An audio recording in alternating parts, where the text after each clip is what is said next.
Mini blog 3मध्ये स्वागत आहे. आज मी ऑफिसमधून लवकर निघाले आणि CNG भरायला गेले, कारण की CNG पूर्ण संपला होता.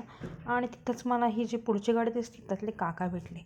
हे काका माझ्याशी गप्पा मारत होते आणि ॲक्च्युली यांना ना त्या अडचणीत CNG भरायला प्रॉब्लेम आला. सो लकीली त्यांनी मला पहिले पुढे सोडलं की तू जाऊ शकतेस आणि भरू शकतेस.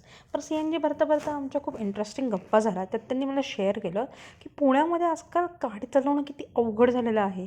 म्हणजे रिसेंटली एक त्यांचा एक्सपिरियन्स त्यांनी सांगितला की ते चालले होते आणि एक माणूस त्यांच्या अगदी जवळ येऊन उभा राहिला आणि त्याला गाडी टच पण नव्हती झाली. पण तरी पण त्यांनी सांगितलं की तो डिमांड करायला लागला की तुम्ही माझं नुकसान भरपाई द्या. आता 4,000 ते 5,000ची डिमांड करायला लागला.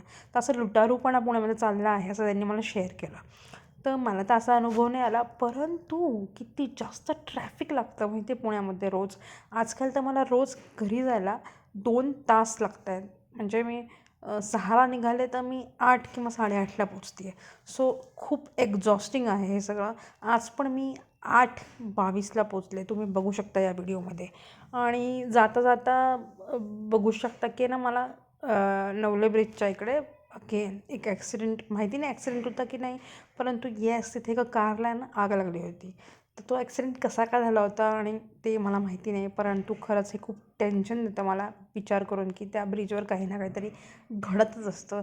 तो हॉरर ब्रिज किंवा हॉरर प्लेस म्हणून ती प्लेस ओळखली जाते. बरं, हे सगळं एका बाजूला राहिलं.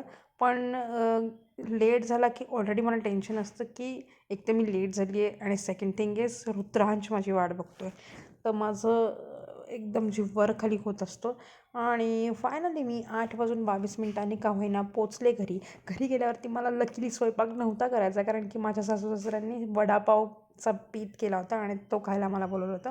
मग मी गरमागरम वडापाव खाल्ले आणि मग नंतर रात्री वरती आल्यावरती रुद्रांशबरोबर बुक रीडिंग केलं, जे आम्ही नेहमी करतो. मजा केली, गप्पा मारल्या आणि झोपले. So that was it.